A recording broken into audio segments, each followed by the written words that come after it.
Alright everyone, I have been waiting so long for this run, and it is finally here.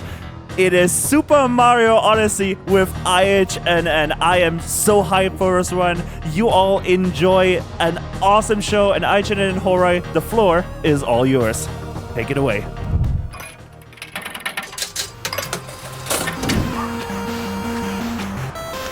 Hello, I'm IHNN. That's me. I'm joined by a good friend from the Toho community, Horai. Say hello. Hello, I am Horai. Here to commentate. Yeah, and this is, if you couldn't tell, this is Super Mario Odyssey. There's a Mario right there. So let me just get back to the menu. Didn't take too long. No, I'm not updating. Classic.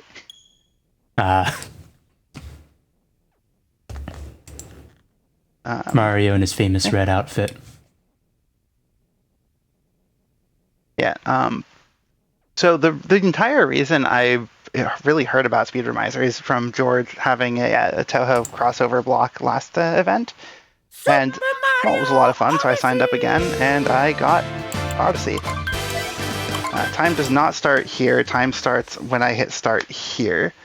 So I think we are probably about ready to start, I would say.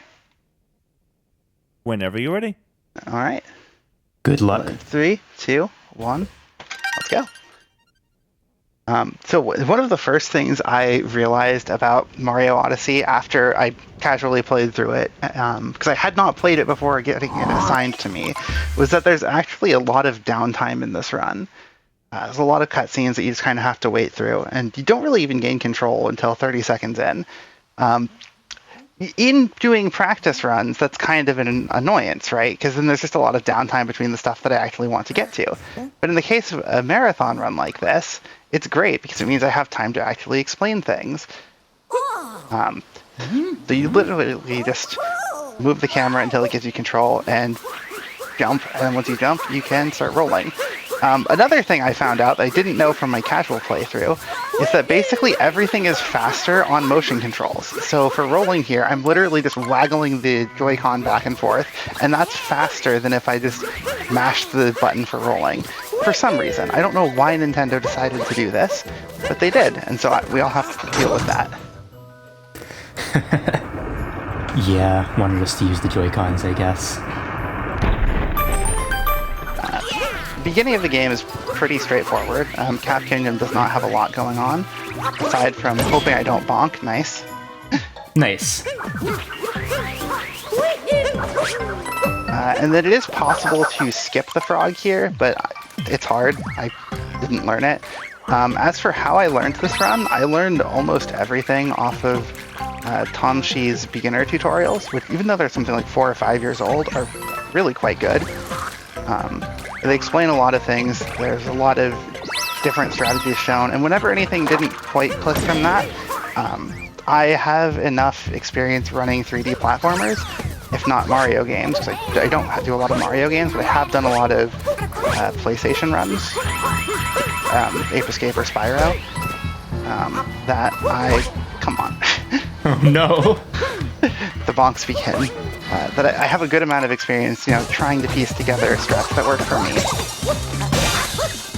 So I'm going to hopefully land directly on Topper, which I did. Timing on that is kind of deceptively tight.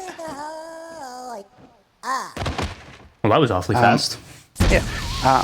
Every boss in this game, or almost every boss, has some sort of quick strategy you can do by kind of engaging with whatever their mechanic is. Or some way you can intercept them. But a lot of those strategies are very tight, and they're one of the things that I could never get fully consistent or get the hang of. So it's definitely one of the hardest parts of this run. The movement, at least the general movement I'm trying for, is pretty nice, or pretty reliable, for the most part. Again, this is mostly a pretty open game. There's a lot of different things you can do. Just a matter of finding what works. Of course, I say it's open, but we're still in the linear part. I did not like the spacing there. So also, the gimmick is that you can kind of capture enemies. Oh, wow, I can't believe that missed. By just throwing the cap onto them, and then you take control. And you can use the enemy. That's going to come up less than in a casual playthrough, but still a decent amount. The other big thing about movement is that you can use the cap to capture enemies, but you can also use the cap to get extra bounces, and that's going to be used for a ton of jumps throughout the run as well.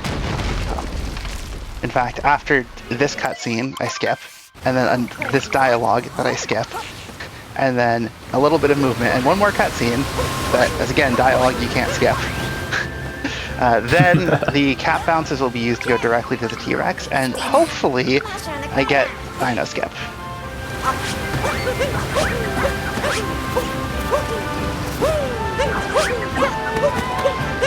Alright. So, yeah. Nice. Yeah, the movement is... You have a lot of control over Mario, if you can get the analogs to work correctly, and first fail. Basically what I'm trying to do is get a good bounce off of this trampoline, which is quite inconsistent as far as I can tell. And if you get that bounce, then it lets you get very high up and use that height to, if I could get any bounce, I could show. You can then uncapture and jump out and get to the boss fight arena up at the top. Now, I do not know why it's not working here.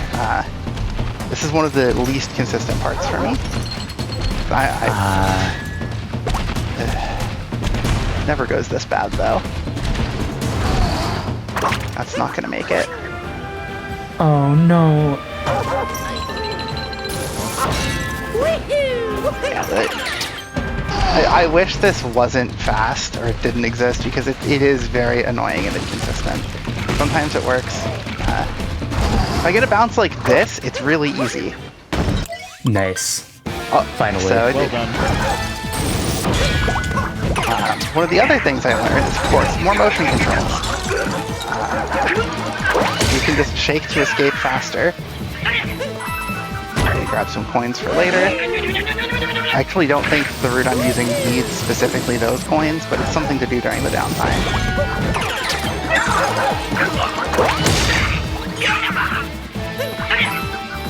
So like most bosses in a Mario game, it's just 3 hits of the cycle here. I'm surprised I got hit. Taking damage in this game actually doesn't matter that much for the most part. It's just a bit of time loss, mostly from the hit stun when you get hit, and then also from healing when you pick up a moon. Because every time you pick up a moon or get a checkpoint, you get fully healed. And obviously, if you're constantly getting moons or constantly hitting checkpoints, you're constantly getting fully healed.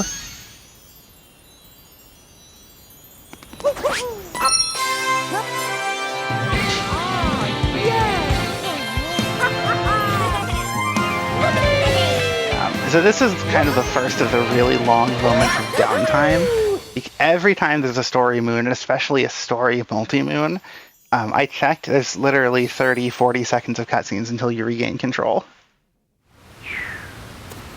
And it obviously gets a little worse when that is the last moon you get in the kingdom, which is not the case here, because you still need one more. And the moon I'm going to get literally does not exist in the kingdom until after you beat that boss. Surprised I didn't bonk.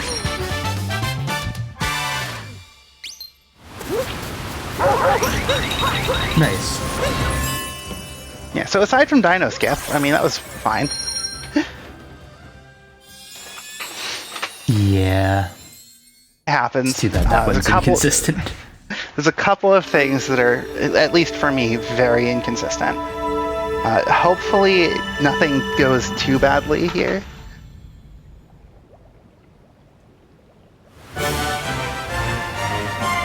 Another unskippable cutscene. Yep, unskippable cutscene, a little bit of dialogue, and then this is the one place in the game where you actually have to manually change to the kingdom. So I have to hit right to go to sand there. Every other time it just puts you on the kingdom you want to go to, so you just mash through.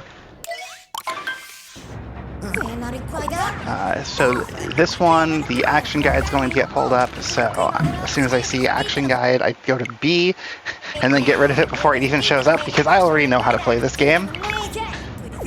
I think. Hopefully. Would be nice Maybe. at this point.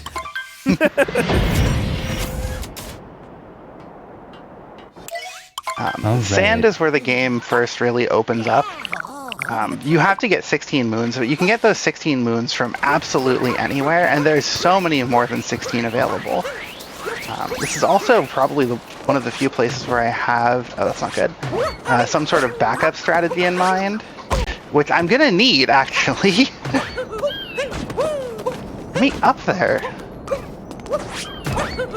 Okay, so in that case, I think this is what I want to do. So you want to get the bird that's floating around, or flying around, because that bird has a moon that it drops if you hit it. Unfortunately, I had bad movement getting up to the rooftops, so I missed the bird on the first cycle. So what I'm going to try to do is grab the moon up here and then get the bird moon. And if I miss the bird moon, I do have yet another backup. Where's the bird? Oh, there it is. So you can see this is a bit of a wait. Okay. All right, nice. That went fast. You want to get it before going in the pipe. Then you don't have to wait almost at all. The backup, if I missed that, would have been going into the grating behind the town and going into the shop from behind to get employees only. Now employees only becomes my backup if I miss another moon later on, which is why I get the checkpoint at the start of the kingdom. That I can very quickly get back if necessary. So the main jump I'm kind of doing everywhere is a ground pound jump for height, and then cap throw. I can't even remember everything actually. Yeah, cap throw, dive, cap throw, dive. And that combination gets you to a lot of places without much trouble.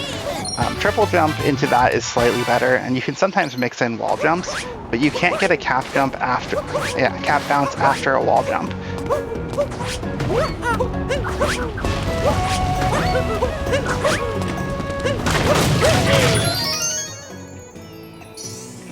Now, I think I'll be able to get the bullet bill here to go faster. Nice. I've not actually gotten that bullet bill in a run before. Well, that's cool. First time. However, I need to wait on it, so I'm not sure it really helped.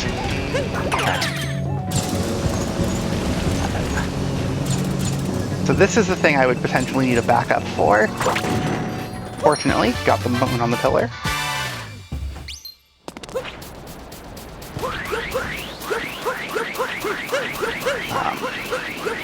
So this is actually one of the things that I kind of improvised myself route-wise.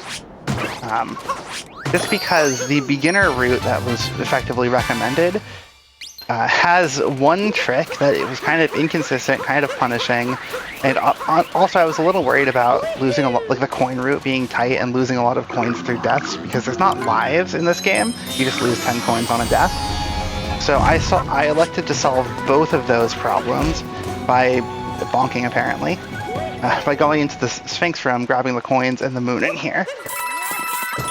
So that's a spin throw. You do that by swinging the controllers to either side. It has to be both, only on motion controls, which is kind of annoying.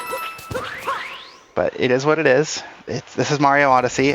Everything worth doing is only on motion controls.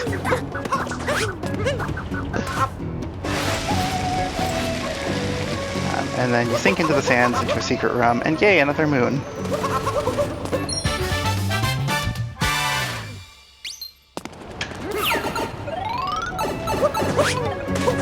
I think there's one more bullet bill thing.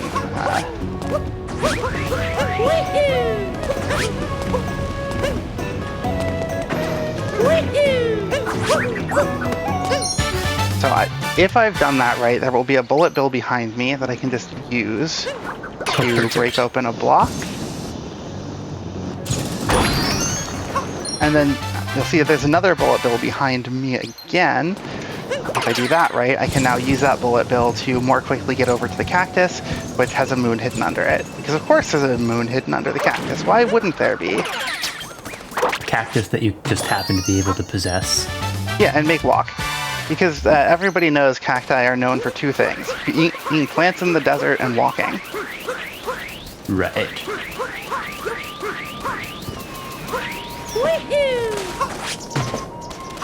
Some of the ground pound spots where there are moons are a little finicky. You can tell that there's a moon there because the controller vibrates a little bit. But you know, a lot of the spots have a tell in some other way. Getting those notes is really surprisingly awkward, but that is already the 16th moon in sand. So bring up the map, it tells me I can warp, and then go directly to the Odyssey and leave.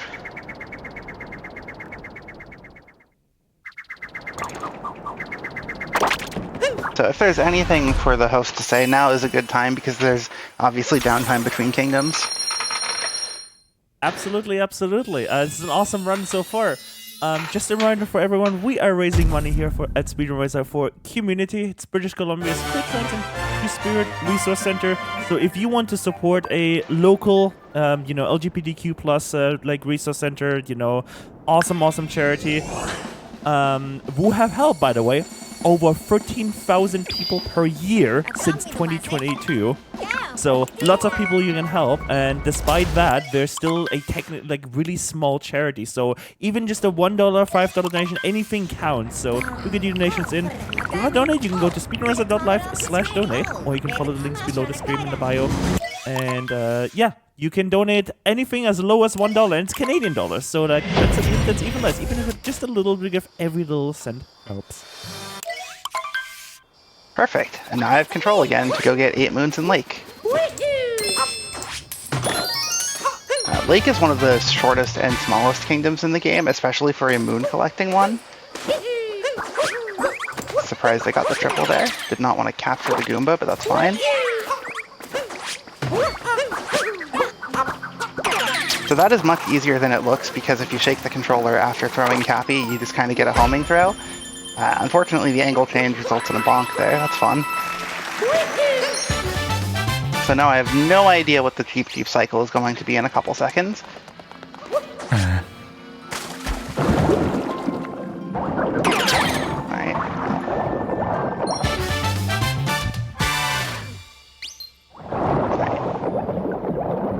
One thing that always kind of bugged me about this is that these two inputs that are on screen, dive and surface, feel like they should be inverted to me.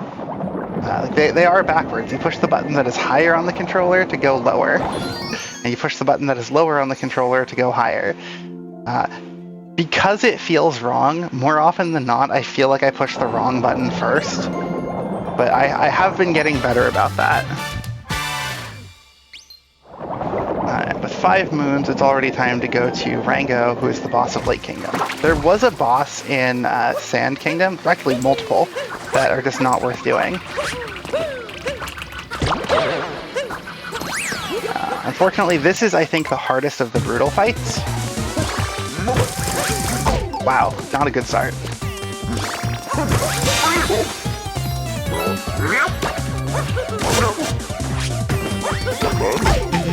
That's supposed to get a very fast hit. And now I have to... Where was my jump? That is unfortunate. Oh, this is why I grabbed the checkpoint.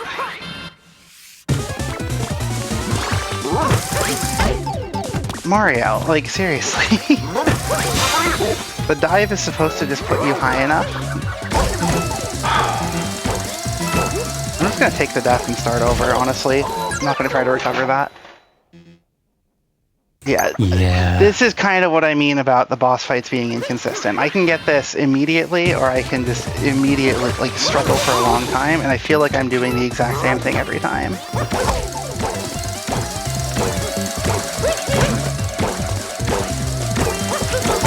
Like, why didn't that hit? Why didn't that hit?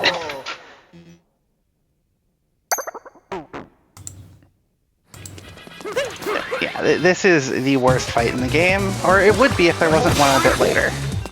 Oh, yeah.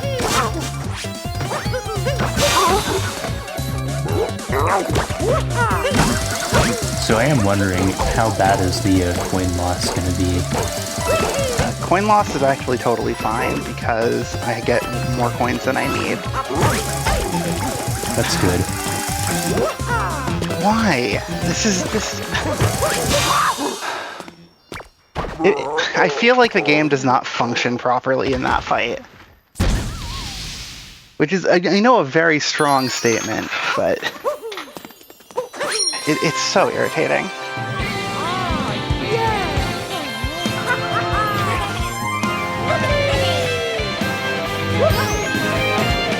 We have a story move here. Do we have time for a quick donation? Yeah. I think I know where this donation comes from. We have $5 from Anonymous, no name, with the comment, "At Tasm play solo Yomo." Oh no! Oh, you can't escape it. For context, that is a Tower Replay Showcase meme. That caught me off guard when I saw that pop up on the donation tracker. Thank you for the $5. Thanks, Tessum. That's for context. That's another one. We love Tessum. Tessum's great. Indeed. Speaking of Touhou, this is not the first time we Touhou players have played a game with a dangerous rabbit whose name is spelled R-vowel-N-G-O. That you fight very early on in the game and could potentially be considered the gatekeeper.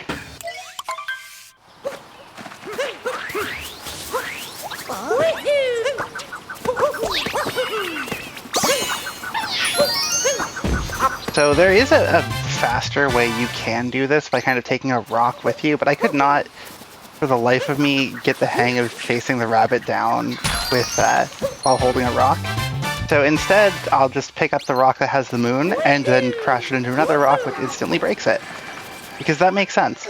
No, you can't do that the other way. That doesn't work. Interesting. Yes, only the rock you're carrying breaks. The rock you crash it into does not. So you can also buy a moon in every kingdom.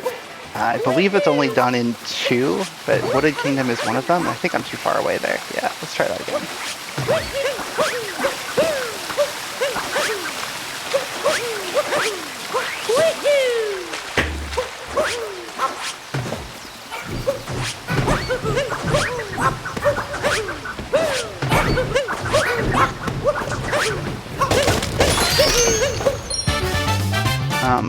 So you can kind of break the nut against the wall by spamming the cap throw button for some reason. Kind of sticks you against the wall.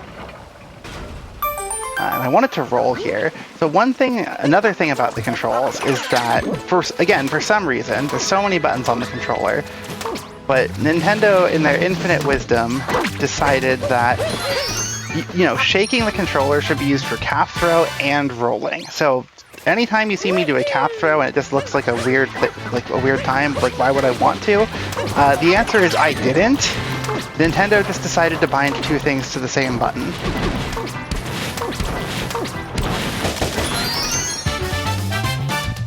Also, this is an uproot capture. I probably should have mentioned that. We'll be seeing them again one more time, but you just kind of, instead of jumping, you stretch.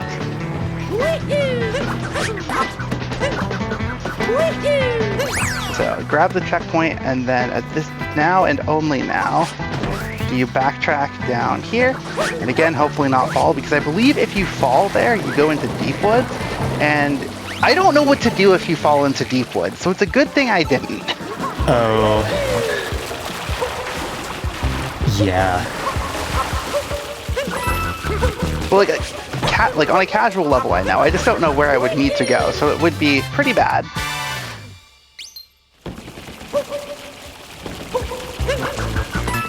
Oh my gosh, the cycle wasn't what I expected again. So that's kind of what I mean about when I mentioned earlier about losing time, because you have to wait for the health bar to fill up and heal you. It's still not that bad. Dying is obviously a lot worse, But it does mean that even though health is not really an object in this run, you still don't want to take damage for more than just avoiding damage. So you kill the piranha plant, the moon takes a moment to spawn. While it's spawning, you can just go back here and get another moon and a nut. And then Wooded is actually almost over. There's one more moon off to the side, 2 moons in a sub-area, and then a boss. And that boss is the 4th of the Brutals, the bunnies. There's one in Sands that doesn't get fought until Bowser's. That's why the ship flew away. You did not fight Harriet. And it's Spewart. Spewart is by far the easiest of the bunnies. There's a very easy visual cues for it the whole way through.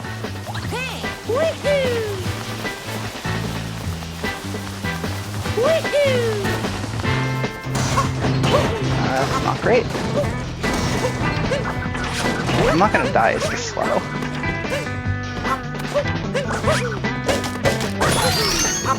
I wanted to do a triple off of the slightly raised block in order to get up here, but slightly bad positioning, and honestly, triple timing in this game is weird.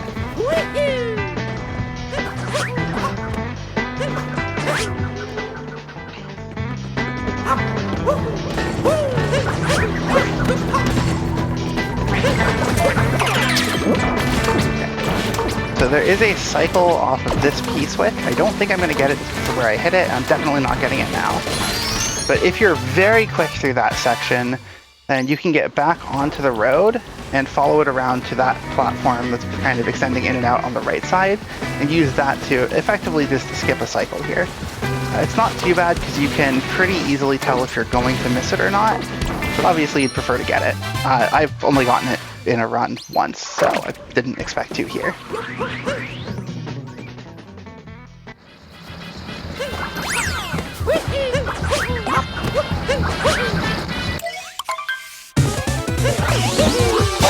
So for Spewart, he just kind of alternates between trying to spread poison around and trying to spit poison out. Unfortunately, he commits the cardinal sin of going directly towards you. It's a very easy cue. As soon as the hat drops, you just jump. Oh, you're approaching me. That was your final mistake. This is going to be another story multi-moon, so again, if there's anything that the host, or perhaps even the other commentator wants to say, go for it.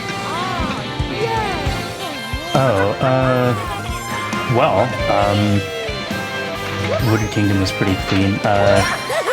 I recall that this game alternates a lot between the small and large kingdoms, and Wooded is one of the large ones. But, gosh, where was I going with this? I'm glad that worked out well enough and no falls into the deep woods were taken, because that would have been very unfortunate.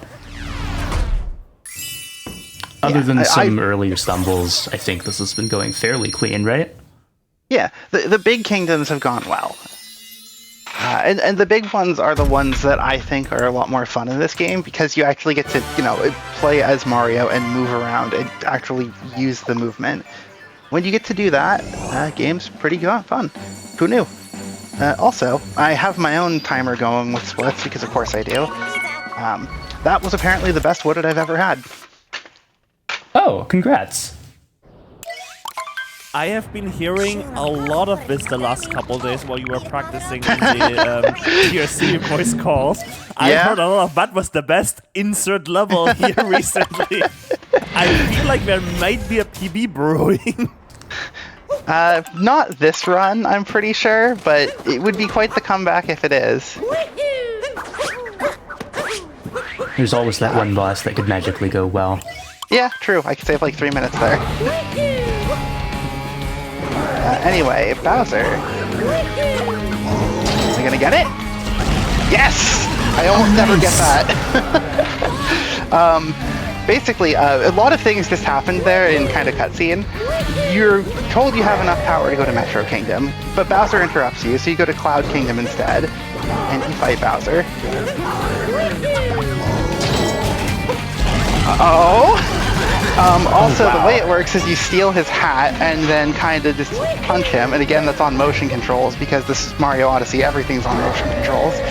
And if you deflect the hat too close, you don't... yeah, so here's what happens if you're not close and you don't interrupt. Bowser jumps away a few times. However, this is gonna, like, I have never gotten that more than once in an attempt before, so getting the fast hit twice is a huge shock. Is this gonna PB? This is my best Cloud, 100%. Nice. By a lot. Because again, I've never had a clean fight with fast inputs there before, or like the fast hits.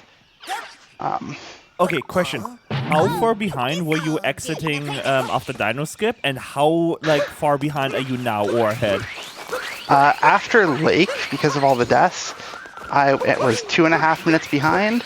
I have clawed that back to just a minute 38. So, you know, it's not likely, but, you know, there's a lot of game left.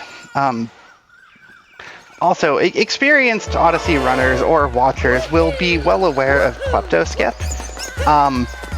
Do you really think I want to do a trick off of a difficult triple jump?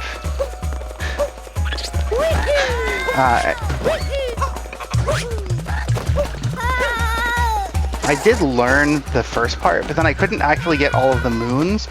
So I just decided I was going to let Cappy get stolen, get Cappy back, and then come up with my own route from there. Which I did. So unlike most of the rest of this so far, this is a no-name original route. Oh, neat. I do love routing. Like, it's coming up with routes, testing that sort of thing. It's honestly my favorite part of speedrunning, so I'm glad that even in a well-explored game like this, I was still able to have a little bit of that. And it went pretty well, too, the Capulus sequence. That's fine, honestly. Also, yeah, the Capulus part is something I had a lot of trouble with in practice runs, so again, surprised it went that well, but glad it did.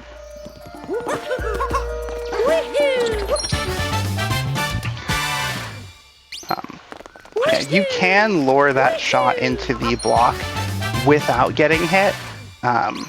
But honestly, I would much rather get hit than have to wait on a second one there.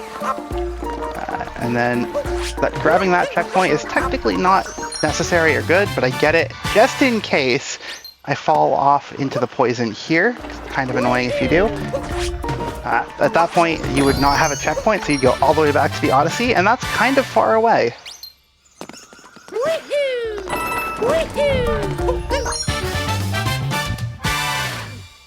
I'm going to do one more kind of tricky jump from here around the side. Jumped out of the way just in time. Nice. Alright. And then with the way that I've routed this, you get that moon, I get to drop down here. Obviously there's a glow here, so that means there's something. Surprise, it's another moon, they're everywhere. And then I'm going to drop down the side and get one last moon.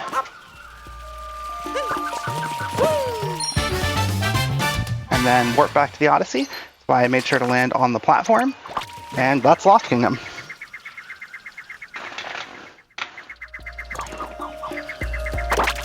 Nice. I think that also went fairly well. Yeah, that was a very clean Lost for my standards. Again, though, there's a lot of cutscene here while the Odyssey powers back up, and it's like, oh my gosh, it was broken, and now it's not broken, it's fixed. That's crazy. And now we can finally actually go to Metro Kingdom.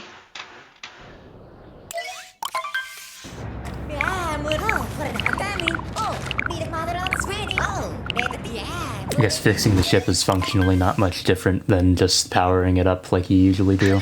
No, it's functionally the same, except the cutscene's longer.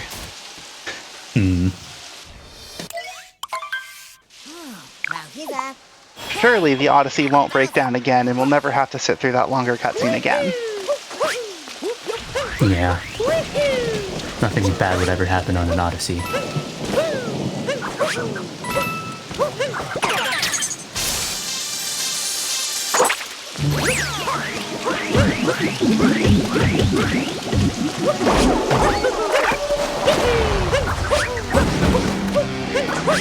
Nice. Also nice. No. Okay, that's fine. I wanted to long jump, but I got a roll. That's fine. Not even sure how I got a roll there.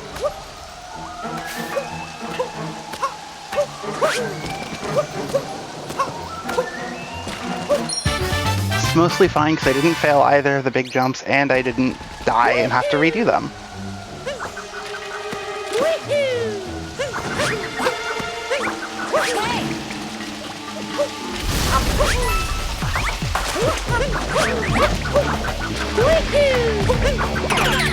Okay, so at this point it's just scaling up. That checkpoint is good for a backup later in case I fall. That puts me right near a moon I get later. Again, in this room, there's a couple of things you can do to make it a lot faster. However, I was losing so much time to those in runs, so I'm just going to do this a pretty safe way.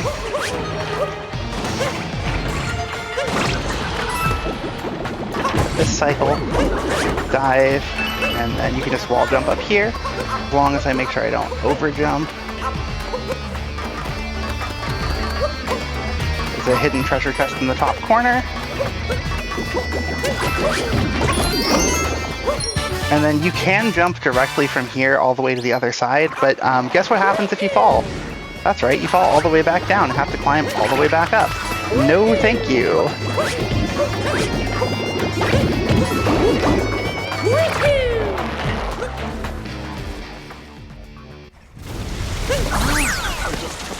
It's kind of a bit of a trend, honestly, with what the strategies I'm going for.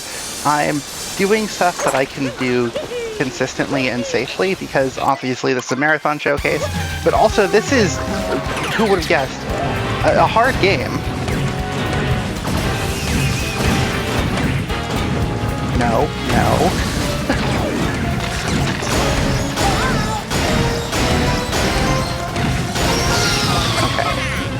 So, annoying thing, I play with the horizontal camera inverted, and that actually means that the first person aiming here is also inverted, which is not nice. I do not like that.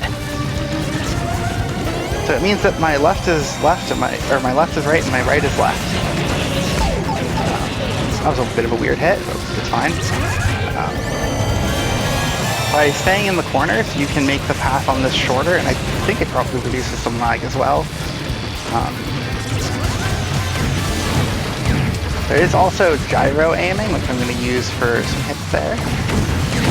And then I just want to hit the front of this, so that I can hit all the spots. Nope, extra cycle. That's pretty bad. Correct me if I'm wrong, but I believe this is one of the most technical fights in the game, right? Maybe. It's honestly, I think, one of the more straightforward ones if you just want to get through it decently quick. It's just I missed a couple shots, and then that's GG for being fast. Because it's... Hey, how? Thank you. Oh. That had me worried for a minute. Yeah, and apparently you can aim your shot correctly and then still not have it count. Which I did not know. I mean, that's what appeared to happen there. Okay, I'm sure it's very consistent, and most of the time I do get the one cycle there. But of course, no boss is allowed. Like, every boss is either going to go really well or terribly in this run.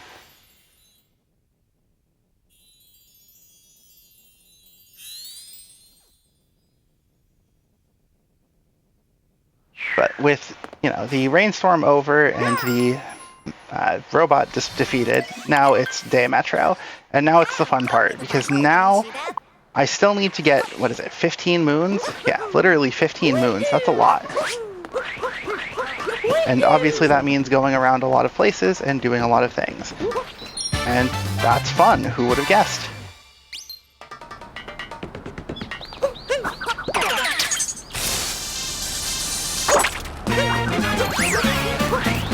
I guess the best parts of this game are when the world opens up, even in casual play.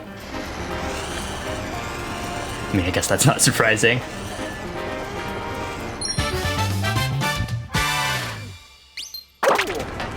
That car is surprisingly annoying to control. Like, you'd think it would be easy, but it's not. May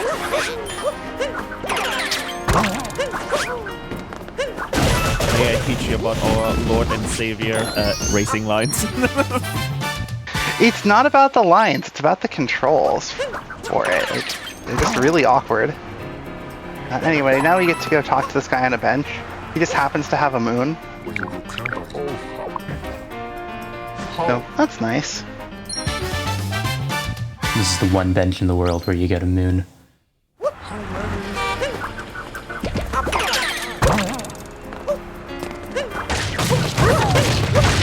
I want to break all of those so that when I come out, I don't have to worry.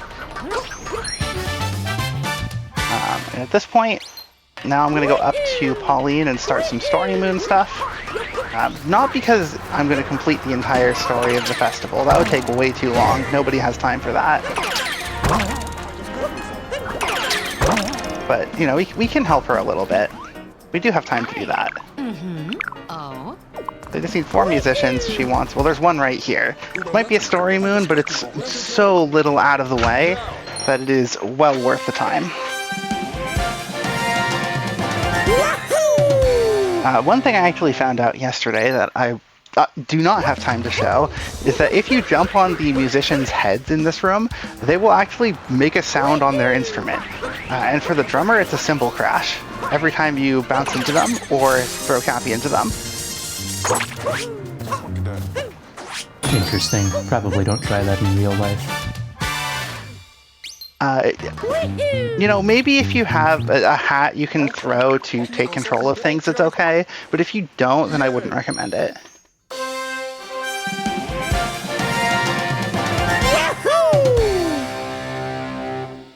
So it's going to put me back in that room, and unlike last time, there's nowhere really to go from there. So why not take advantage of the fact that there's a loading transition to go up somewhere useful? As with the end of my Lost Kingdom route, there's a lot of things that are up high and down low. So you can just take advantage of that to effectively get a moon, and then immediately, and I do mean immediately, jump down and land directly on another one. I think I'm going to have to do a cap throw here to land on that. Or not, and it works anyway. I have no idea what happened.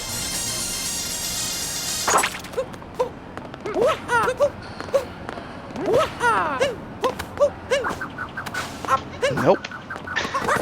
Don't know what happened there either. Or there. Sometimes the controls in this game work in very mysterious ways.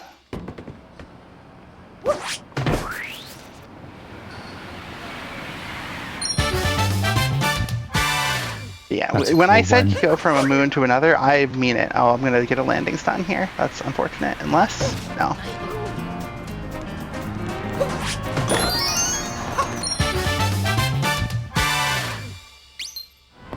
Would it be a Mario game if it didn't have some janky controls somewhere? Galaxy? I mean, I guess Galaxy has the gravity stuff. But Galaxy's fun.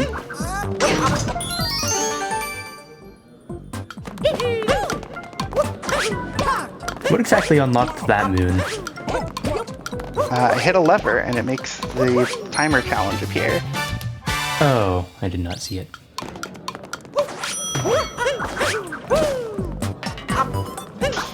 That was weird. Alright, well that was honestly a weird metro, but that is all the required moons. You have to land before you can warp, but as soon as you do, away we go.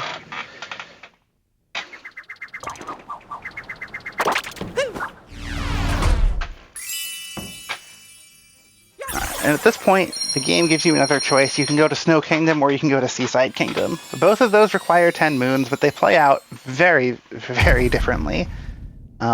Seaside is pretty fun. Snow is kind of annoying. So let's get the annoying one out of the way first.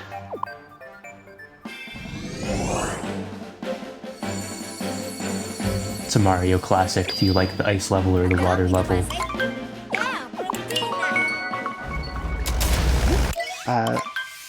I like the fire level.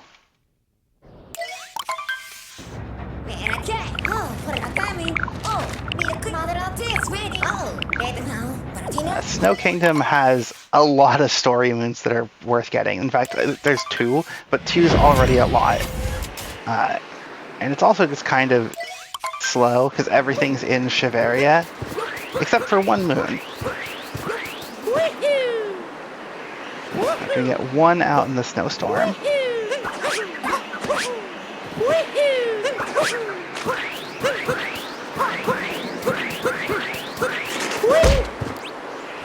I press the button to talk and I get a long jump into a bonk. Lovely. That's our good friend Captain Toad. Unfortunately, this is the only time we'll be seeing Captain Toad today. So, bye Captain Toad. Thank you for your service. Captain Toad's in every world, right? Yeah. Oh, actually, no, that's a lie. I also do a homebrewed route for Seaside where I get Captain Toad. Oh. I forgot. This is because I just could not get the hang of a trick called Fish Clip. So rather than do a route that is just expecting that and would just be really slow. Huh? You want to explain why that didn't happen the first time I did that? Because I could not tell you.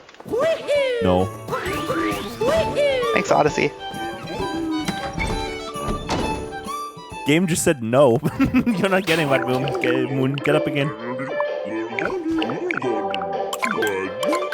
But yeah, could not get the hang of Fish Clip in Seaside, so I'm going to do something completely different. And by completely different, I mean the start's different to make sure I get the same ending cycle.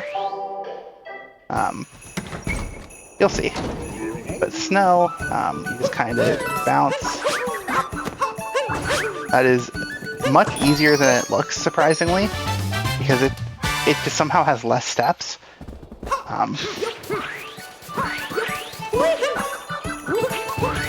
Don't bonk, thank you.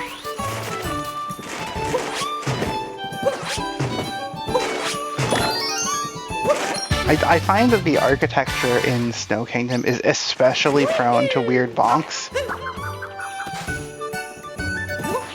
And bonks in this game feel really bad. Case in point. But does that have to do with like the roundedness of the snow?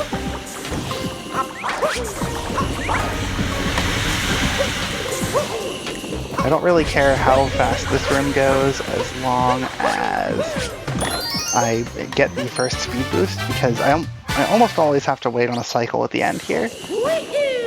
However, in this case, I think I was fast enough to not need to. Nice.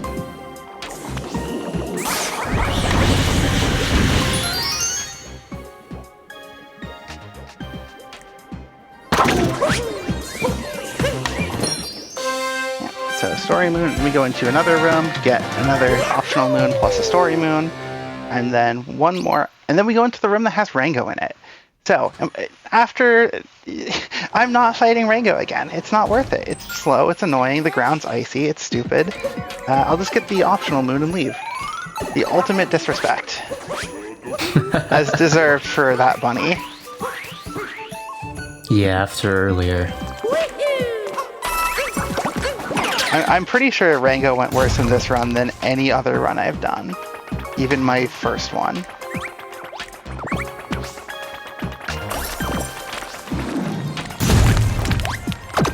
A little motion control jump to get a higher jump and land directly on the platform. And then, normally, like what the game wants you to do here is keep the Goombas and use the fact that they don't slide on ice. But Goombas move slow. And it doesn't really matter if you slide on ice, if you're ignoring the ice anyway.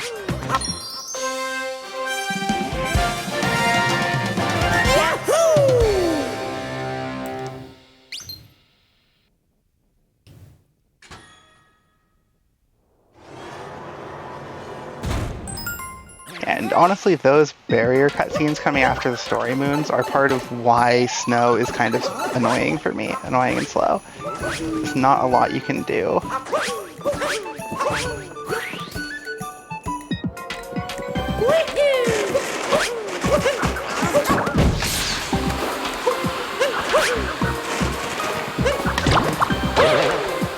I died in this room right at the end from a bonk into death combo once in a practice run. But since then, I've been a little scared of it happening again. So imagine that bonk, but it kills you.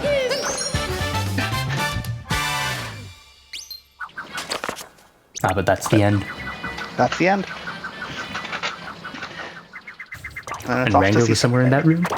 Yeah, right up at the top. Huh. Who cares? It's Rango.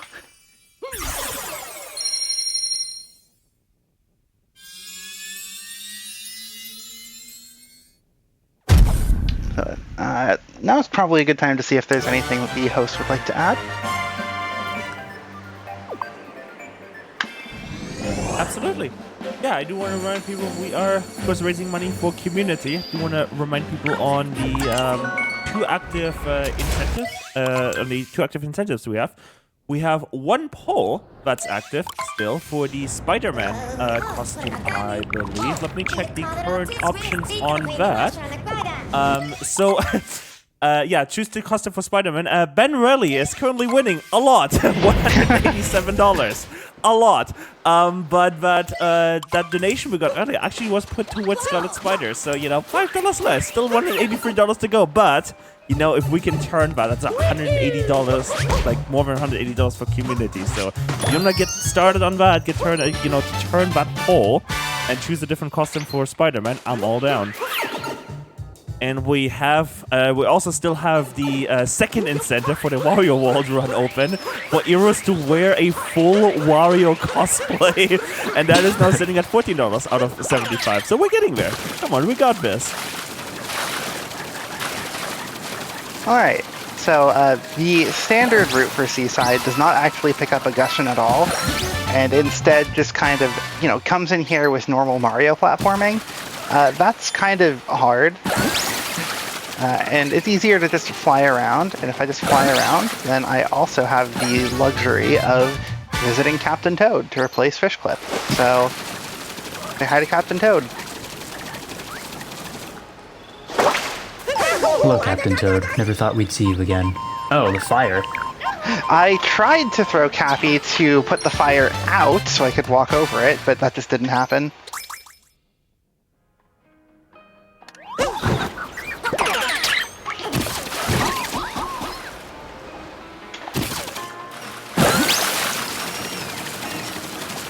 So, are there likely to be points where you're at risk of running out of water for these guys? Yes, right there actually is a place where you will run out. You just go for it, which is fine because you just fall and land on water.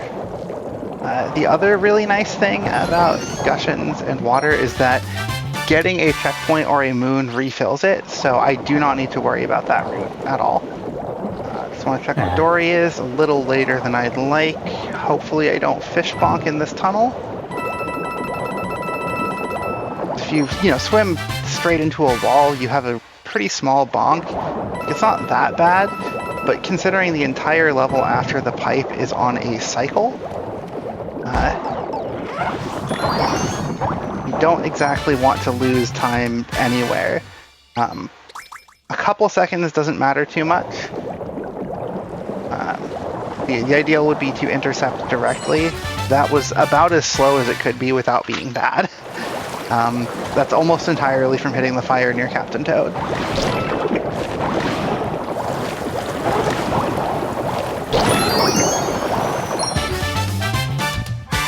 And then one more moon in the wall.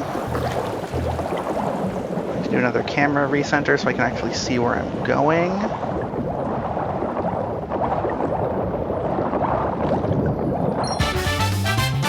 And then warp back to the Odyssey. Pretty common trend to warp back at the end, either by having the last moon be one that would take you back there naturally, or finishing very far away and just coming back.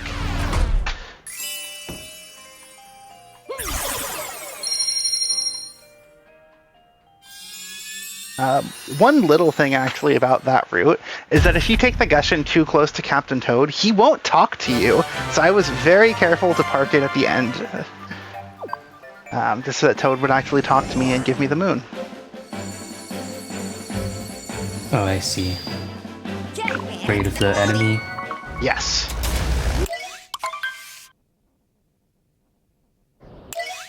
Now it's off to Luncheon, which is one of my favorites to actually play for the most part.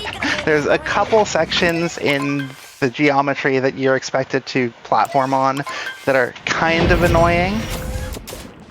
Hopefully it goes well.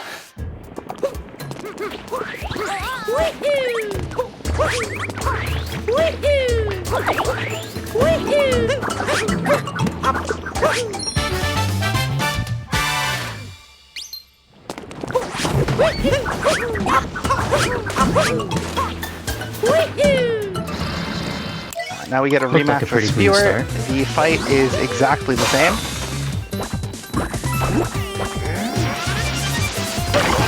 The only difference is, oh my gosh, the arena is a square now. That makes such a huge difference in this fight. Or sorry, not even a square, it's a rectangle.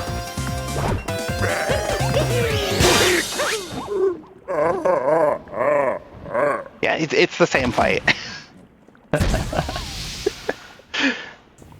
Which, hey, if there's any brutal to have to refight, I'm glad it's Spewer.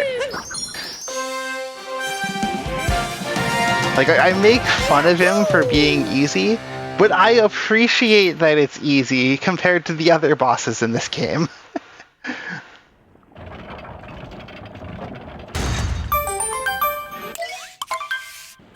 Yeah. Imagine fighting Rango again right in there. No, thank you. Though if I had to fight Rango twice, maybe I would have gotten better at it by now.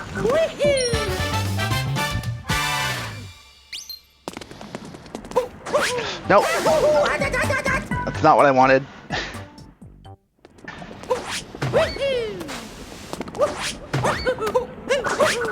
It's fine though.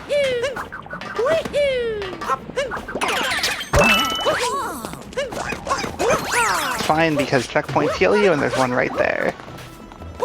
No, this should be a long jump.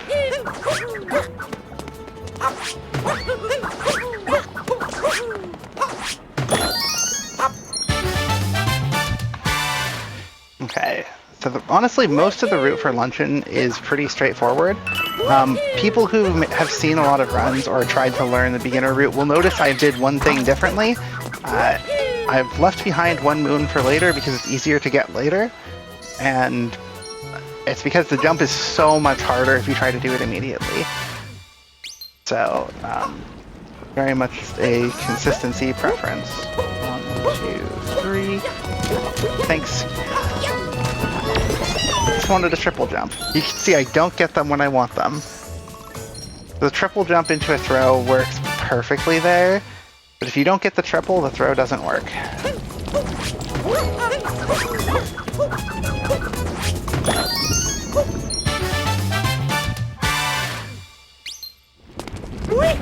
So there are a lot of moons that are just in random ground pound spots in this game. I do not know why. It's a very strange design decision if you ask me. Did we fight the bird? No, the bird is slow.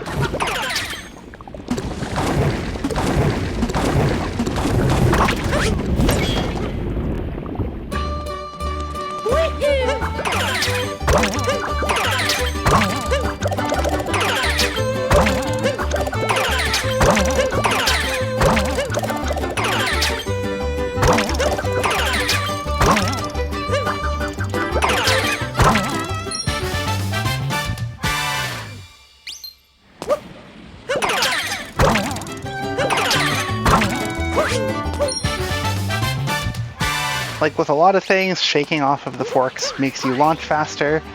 So, you know, just do that to make it easy. That ledge grab is actually really annoying because it means I get a lava bubble that's farther away.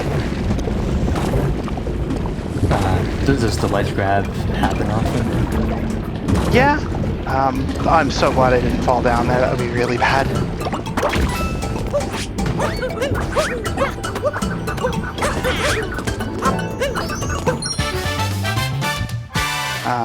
So from here, it's time to go grab a story moon. Because of course there's Pan Bros. Nice, I got the better position. Please reveal the lever. That was honestly much faster to reveal the lever than it usually goes. I have no idea how people would do that consistently.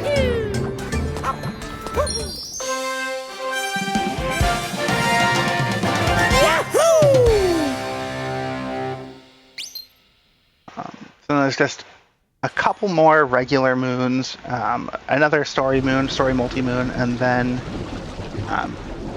it's off to go fight Bowser, right? Surely nothing will happen on the way to Bowser.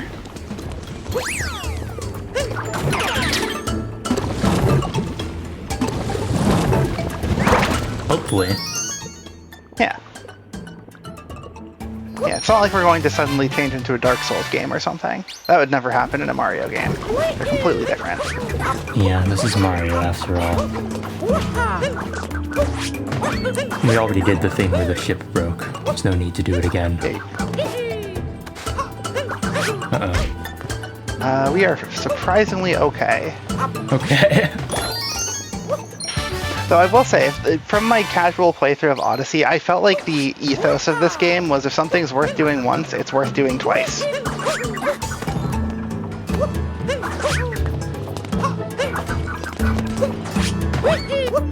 And if it's worth doing twice,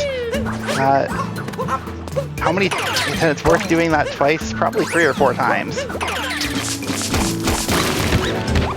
However, becoming a giant piece of meat, that's once.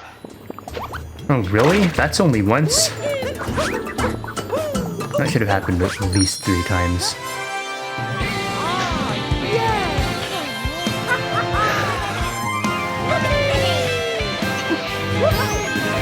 So, right now we're in. Stretch if you haven't. Always a good idea to stretch. I'm doing that right now because I have downtime during a cutscene.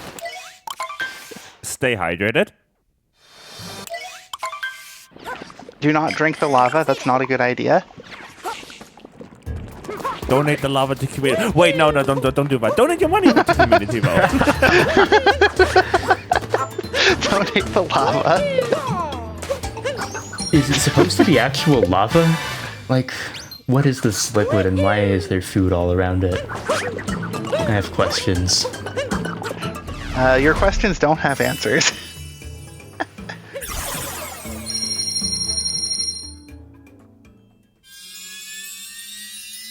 Yeah, so honestly, that's it for the go around and pick up a bunch of stuff kingdoms.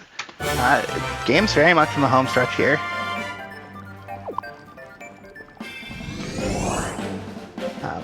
Since, George, I know you're curious about the progress of my timer, my delta between Cascade and Luncheon has been basically even. I was a minute behind out of Cascade, I'm still a minute behind.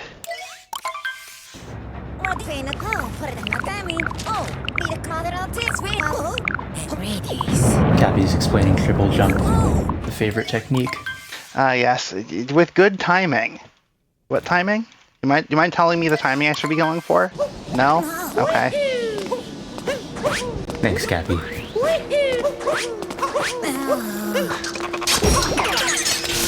So here's the Dark Kingdom. The other broken Odyssey we were alluding to. Oh my gosh, it's Dark Souls. Yeah, this fight is a glorified auto-scroller, honestly. The worst thing that can happen is if I mess up one of the health recoveries, because you can save time by doing a damage boost here. That was actually a very, very poorly executed damage boost.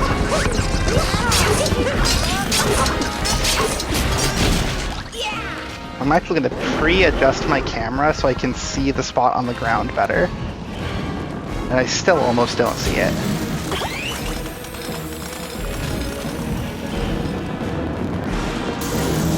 You just literally just step to the side and you dodge that attack. You're good at dodging bullets. Wait a second. You know who I am?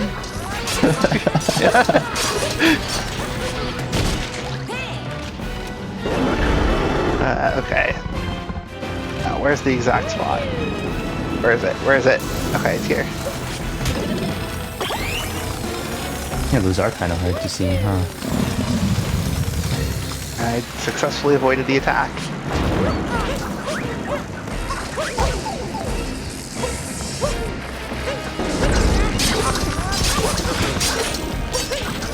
The main reason I care about getting the health, even though I have one left over, is just in case you run into one of those little spiky enemies. Because obviously if that happens at 2 health, you fall to 1. But if that happens at 1 health, you're dead. Do the entire fight over.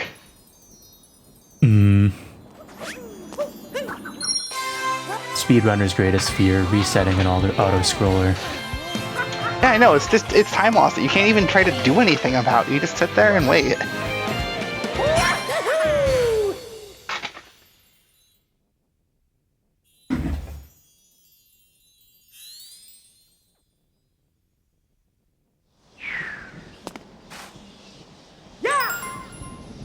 Yeah, so this is kind of the long cutscene, the first long cutscene part. There's one other at the end of Bowser's Kingdom, which is where we're going next. Surely we stop Bowser in Bowser's Kingdom, right? It is called Bowser's Kingdom. That's gotta be where we fight him again. They wouldn't make us fight some awful boss instead or anything.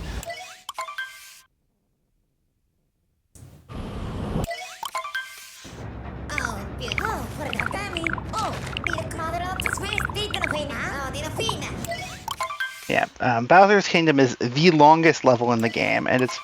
is it the longest? For me, it's the longest. Metro's pretty long too, but Metro, it feels like 2 in 1, and Metro's good.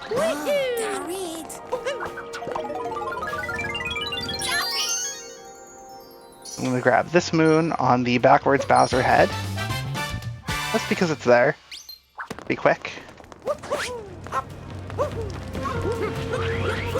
Believe it or not, there is actually a faster alternative to that, but it was hard.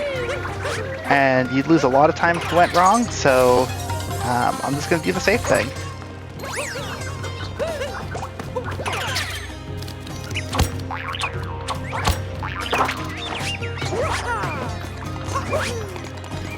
Works again, but now you're the one controlling where they poke.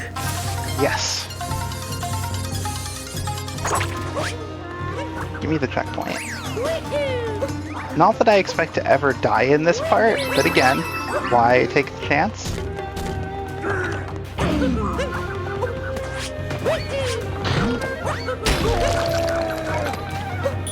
Plenty of time to get over to where the moon spawns and grab it frame 1. Love how you can just jump exactly where they're gonna spawn. Yeah. I mean, it's even clearly marked, so it's not even like you have to memorize where it's going to spawn.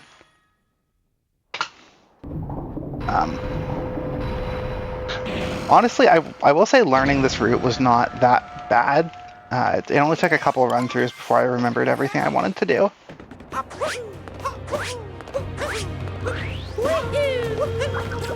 But I also do have, as I said an hour ago, experience with specifically like collectathon platformers. So that definitely helps with like knowing what information is really important and what information is not. You might think everything about the route matters, and it kind of does, but there are some parts that just kind of naturally flow into each other. You don't need to really remember much of anything for that. It just kind of happens.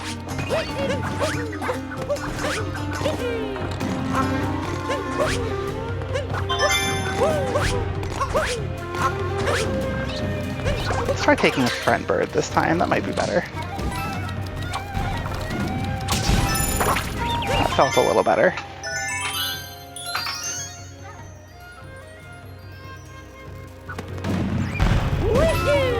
Thank you for your sacrifice. I was about to say, no good deed goes unpunished, apparently. That's getting clipped, isn't it?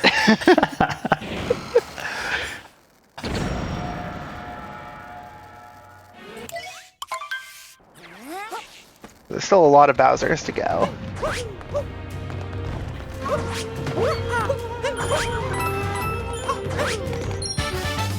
But there's just a moon here, lying out in the open for some reason. Bowser really should not do that with his moons, honestly. Alright, so you know how I mentioned that we didn't fight Harriet? Yeah, so this section, the Showdown Arena, is 2 arenas. You have to fight the Brutal on both.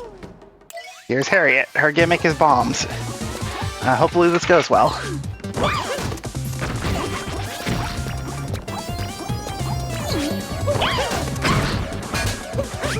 Okay, so now that I've gotten a hit, the way it works is you just try to deflect the bomb back into her to kind of interrupt the attack and not get a slow attack later. The timing and positioning on it is kind of annoying. Don't even know why I gotta dive there. Okay. Well, that's good. 2. If I don't see the big bomb attack, I'll be very happy.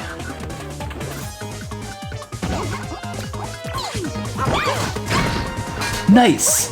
I'm very happy.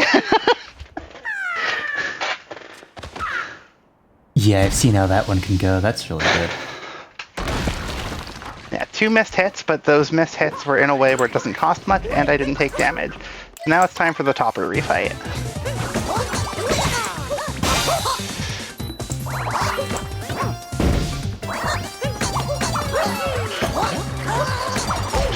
Oh, overjumped. Not great. But it's fine. It's this one?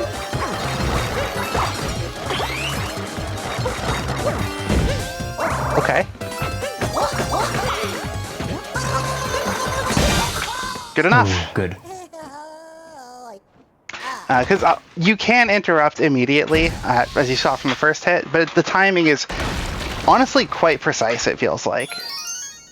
I think that's the best that section's ever gone, by a pretty good amount. I've never had 2 pretty clean fights there before.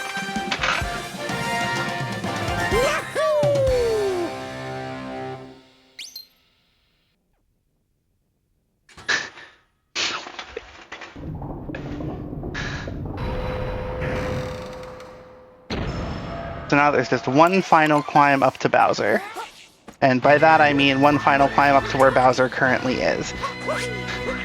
Because as you could probably guess, or you probably already know, this game ends on the moon.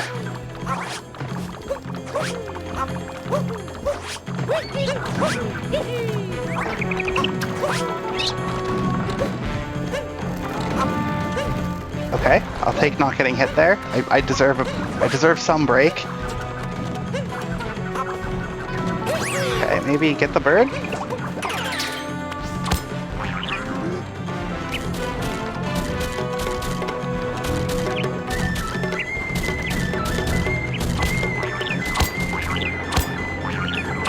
Okay.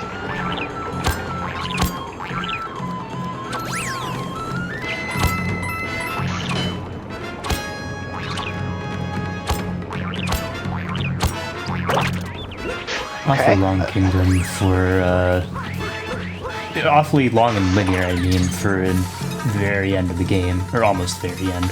I think it makes sense for the end to be a bit linear. It's an approach towards Bowser. You're literally storming the castle.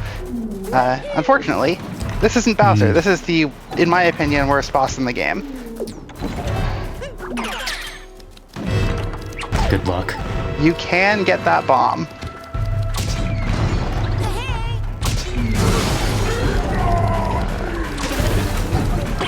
Grab the health, because that's going to be my only realistic chance to grab that health.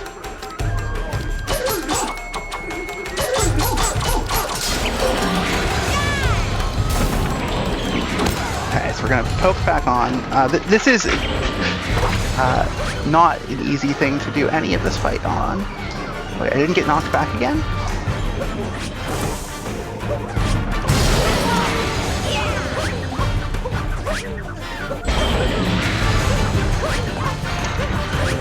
Okay. Oh? Now what? It's 3 charges and then go to the other side. And then there's a spin, and then after the whole spin...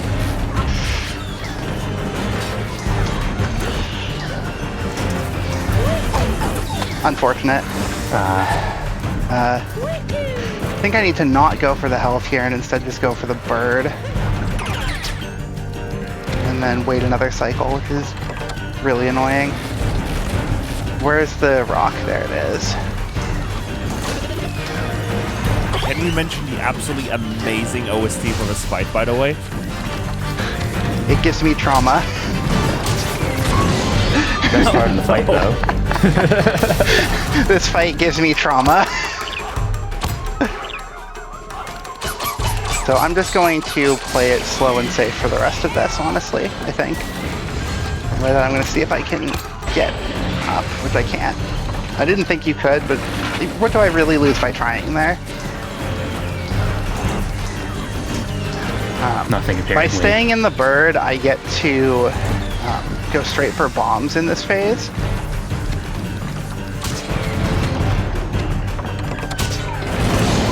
Nice. Wow.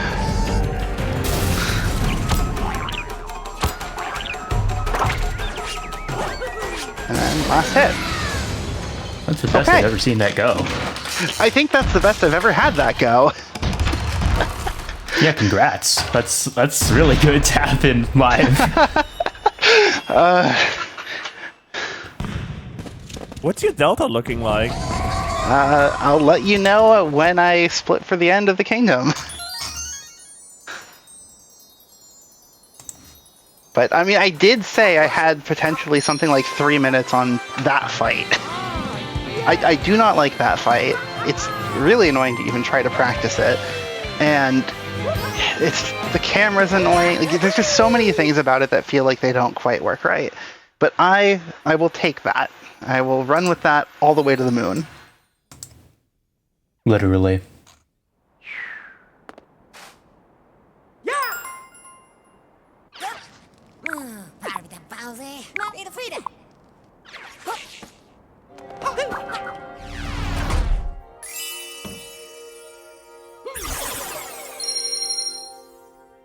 Well, that was really cool to see. Yeah, this is the longest moment of cutscenes, by the way, so if there's any last host things before the end of the run, now would be the time.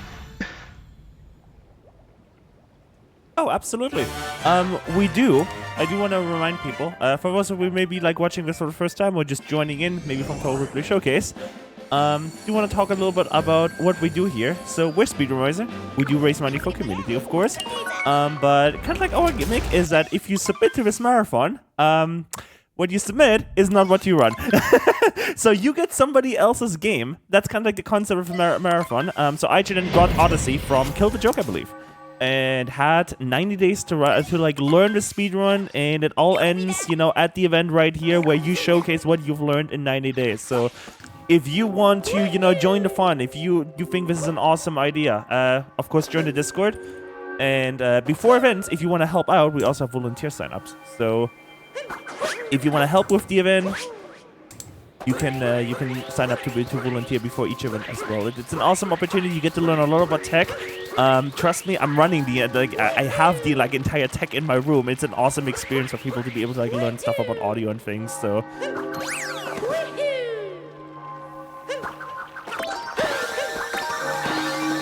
I got both rocket flowers. That's pretty rare. Yeah, also, so Moon Kingdom kind of has a cave. You're supposed to go through the cave. It's really long. It's kind of just the final gauntlet before the end game, right? What if I just didn't? Though I do not know what... there's 3 parts to this skip. You have to kind of back up so you can get a cap bounce. So you get a little more height. I'm not getting the cap bounce anymore. You wall jump and you wall jump again. And that should be it. Nice. So you wanted to know about the Delta, huh? Oh dear. After that Bowser's Kingdom, I am 25 seconds ahead. After No that moon shot. cave skip, we'll see. No way. Alright. I kind of have a tradition on Speedromizer from 2 runs of having a run that is my second best be the run that I get. That's not happening in this case because my second best run was 0.7 seconds behind my best. And by that I mean I got a 0.7 second PB while practicing. That's the run I'm currently going against. Speedrunning.png. I mean, if I'm only improving by 0.7 seconds, the run must be extremely optimized, right? Surely.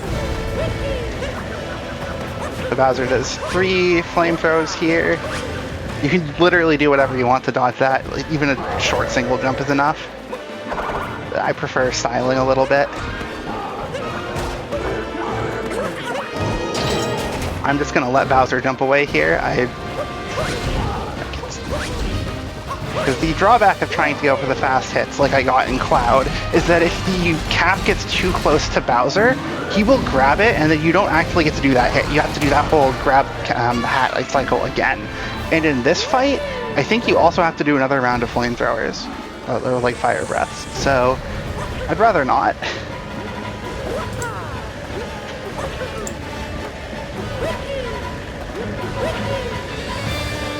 But as usual, it's just 3 hits, so with any luck, this will take me into the escape sequence.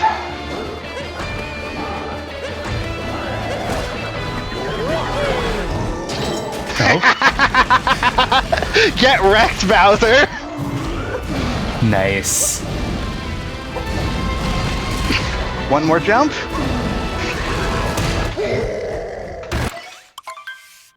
Nice. I think it's 2 cutscenes here. No, it's 1, and then... So now it's the final escape. Nice bonk. And of course, you get to capture Bowser. For reasons known only to Nintendo, the fireball that Bowser can do is only on a motion control. So this section is... Honestly, the only stressful thing about it is that there's no checkpoint. So if there's any death, it's all the way back to the beginning of the escape. Which, would be fine if there wasn't a huge section at the end with lots of bottomless pits that you could pretty easily fall in. Oh no. It hasn't happened, but you know what they say in marathons, right? That's never happened before. So, hopefully this is clean.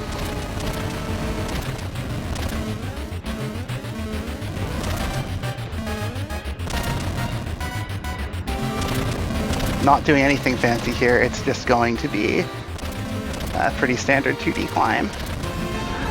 Yeah. There's some skip you can do there, but it is so not worth the risk.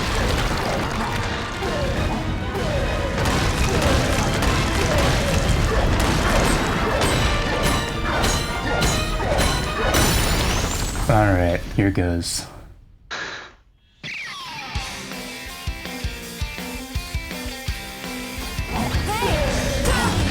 I'm going to try to hit this pillar on the right with some fireballs before veering left. Each of these takes 5 hits. And they don't actually damage you when falling over, so you can just go straight to the next one. And then as it falls, the whole place kind of starts falling apart. It also falls apart as you walk on it. So what I do here is to be as safe as possible. I stand here, I fireball the last one.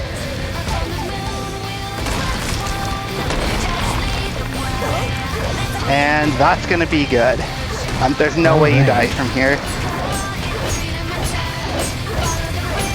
The time coming up in, I think, about 10 seconds. As soon as it moves away from the wire here. And time. And that's how you PB at a marathon. That is a PB, yep. Yeah, Remember, this was plus congratulations. 227 out of Lake.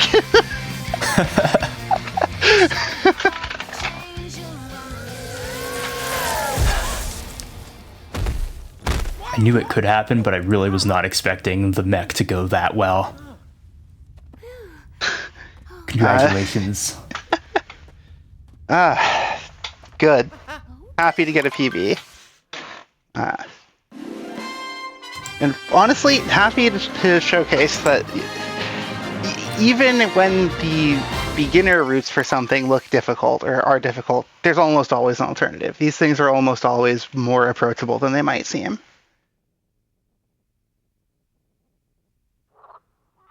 Yeah, real well done on the original routes. I love routing. And, well, that's going to be shown next run. Oh, yeah, we got right. we got a possible spell card coming up. But yeah, awesome job on the PB live at a marathon, and now this is a really good PB to run against because you have a really early time save, meaning all of your runs are gonna be ahead early. That's a really good confidence boost for like future attempts if you keep running this game. So that is the big question: are you gonna keep running this? I don't think so. There's enough long moments of downtime that it's kind of annoying. Aww.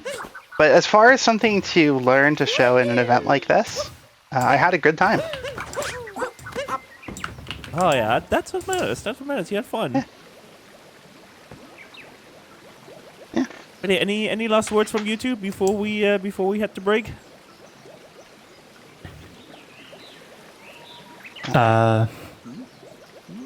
Been good to be here. Thanks for having me on. Yeah. See you for Toho Block 2 next year, or next event. Yeah. I will be there. So I can elaborate on that a little bit just before we go off to break here. So during the fall speedrunners last year, we did have a Toho block, and that is returning this year. We're gonna have like a randomized shuffle of Toho runners playing Toho games, like new Toho games outside of like their normal Toho games again. So do look forward to that the fall Speedromizer happening later this year. I'm really happy for that as well. And I believe IHNN, you're gonna be signing up for that. Absolutely. That's gonna be I got fun. DDC last year. It was my second LNB. It was a lot of fun. We'll need to keep improving at that because that one was really fun. All right, everyone. We've got Impossible Spelker coming right up after a short break. Thank you, IHNN, for his amazing run. Congrats on the PB. Thank you, Jorge, for commentating. We'll see you all after a short break. Don't go anywhere.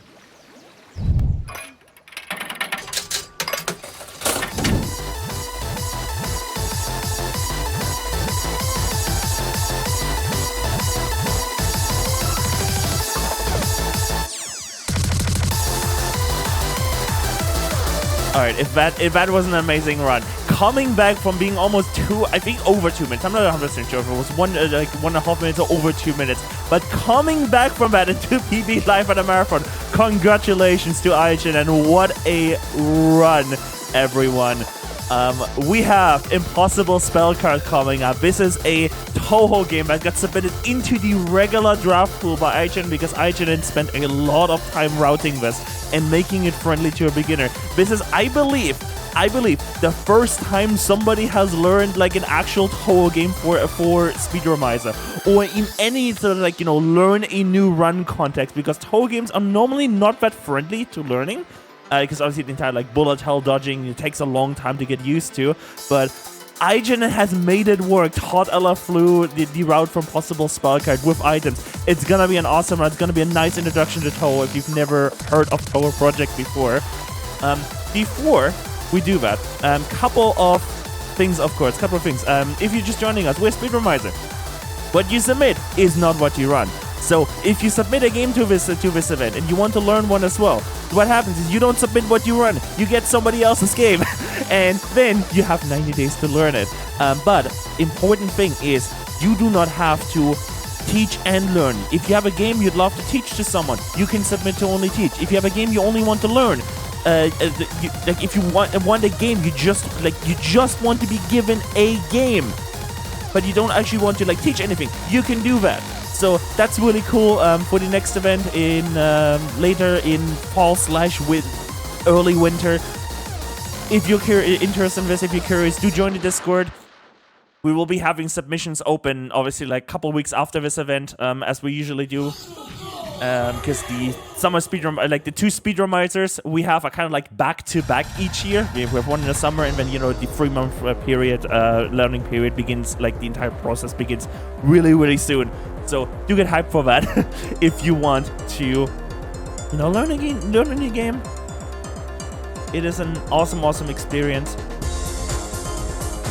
Of course, we're raising money for QMUNITY here. QMUNITY is sorry, I'm stumbling over myself here. It's British Columbia's Career Trends and Two-Spirit Resource Center. They are a local community center. They help deliver programs, services, all kinds of things, and deliver a safe space for all members of the LGBTQIA+ community. And one important thing that I really want to shout out for is that their mission is as straightforward as it gets. No one in British Columbia gets left behind. I love that because that's a big issue with marginalization of like LGBTQ+ people, and QMUNITY stands for those people. You get help if you need help. In British Columbia, QMUNITY is the way to go. We're super happy to be raising money for them since Speedromizer 4.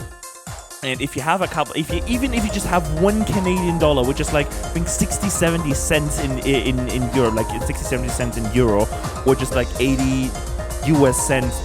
I don't know the exact conversion rates right now, but even if you just have a tiny donation to give, that's all good. If you have absolutely nothing, that's completely fine, right? Everyone has their financial, well-being, and if you can't donate, you can help in other ways. You can sign up to volunteers for events.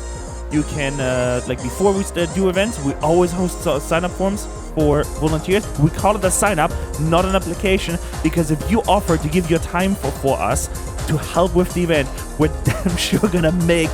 We're damn right. We're gonna make sure you can help us and you get to experience, the joy of learning how everything works behind the scenes. So we kind of have a 2 learning process going at the same time. Our runners are learning the games, and our volunteers are learning how to run things behind the scenes. It's an awesome experience. I can't recommend it enough. I've taught so many people tech stack, but also hosting everything. Sign up to volunteer. And I've just seen we have a raid. Hello everyone from Tour Replay Showcase. I think we're about to have a couple of familiar faces here. How y'all doing? We're just about to start with Impossible Spell card. With Alaflu, our runner, and IHNN, you probably know him, the teacher for this game, who taught Alaflu Impossible Spell card. Hope you all had a wonderful TRS stream. I believe it was hosted by Ceres. This is kind of like the worst timing, because we do have to take a short break, though. Apologies for that. I did not get that done before you all rated over, but don't go anywhere. If you want to support QMUNITY, by the way, if you want to support our charity, literally you can just like sit through these ads. If you just watch them, if you just have them like in a background tab open, you can mute them, by the way, you can just mute the tab. No worries. Still goes through. The money we get from ads, bits, everything, subscriptions, all post-tax profits for that. So everything DJ gets from that after taxes, it's just profit. That all gets donated to QMUNITY. So if you watch the ads, you literally essentially donate money to QMUNITY. So with that being said, I'm gonna sign it off here for a very quick ad break here, and in about 3 minutes or so, we'll be ready for Impossible Spell card. So don't go anywhere.